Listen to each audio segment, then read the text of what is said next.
Hypixel Skyblock is full of swords. If you've played Skyblock, you've used a sword. Swords come in all price ranges, from literally crafted from a tree, all the way up to having to go into some mysterious, probably illegal auction and handing over money of the equivalent cost of 250 enchanted diamond blocks. But let's say not everyone has 250 enchanted diamond blocks. So today, we're going to investigate $60 sword versus $60 million sword. Of course, we're also going to cover everything else in between, so we cover every sword for every progression level. And do you know what's also illegal? Not following our Twitch and missing out on all the fun and laughs we have over there. Laugh, chat, laugh, funny, deformed PPB like. Go drop a follow and say hi to us if we are live, which we probably are if you are seeing this video at around 2 hours after release. So let's say you just started out with 50 coins to your name because you just started 12 villagers for the very first quest. The first thing you're going to want is an undead sword. The sword can be acquired from the weaponsmith NPC and will carry you through the early game and all of its self-defense needs. Once you've saved up around 10,000 coins, an endstone bow can be purchased from the auction house. Yeah, I know it's not a sword. I don't care. It's my channel. I made the rules.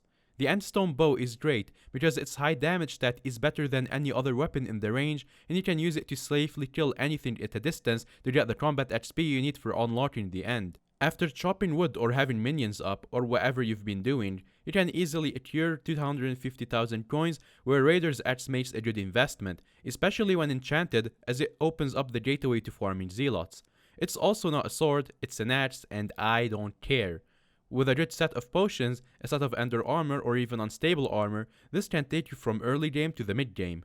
And after painfully clicking zealots for like 3 or 4 hours, you can probably afford an aspect of the dragons from the auction house for around 2.7 million coins, or fully enchanted for 3 million coins. And honestly, this is probably the only sword you're realistically ever going to want or need, even in dungeons. Pair it with strong dragon armor and you can make your way into the endgame, and pair it with superior dragon armor or frozen blaze to be endgame.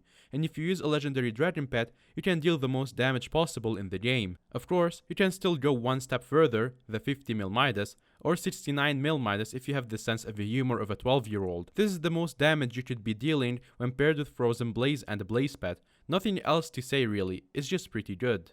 And if you were here because of the thumbnail and title, well, here you go. Yeti sword is 60 million coins, and the road sword is the, well, let's just call it 60 coins for the sake of content.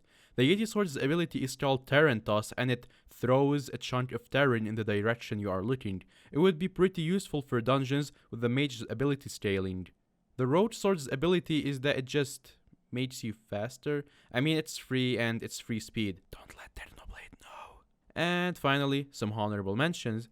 The Slayer swords are good for doing Slayers, obviously, and the Reaper Falchion is great for dungeons. An AoTE is good to have for transport, and in dungeons is a must-have, but terrible as a weapon. A Pigman sword is very good for its ability as a mage, even after the nerf, but is still a solid weapon. Thank you for watching, and don't forget to beat up that like button and subscribe button, and become a member if you want, because what else would you want to do with your money, huh?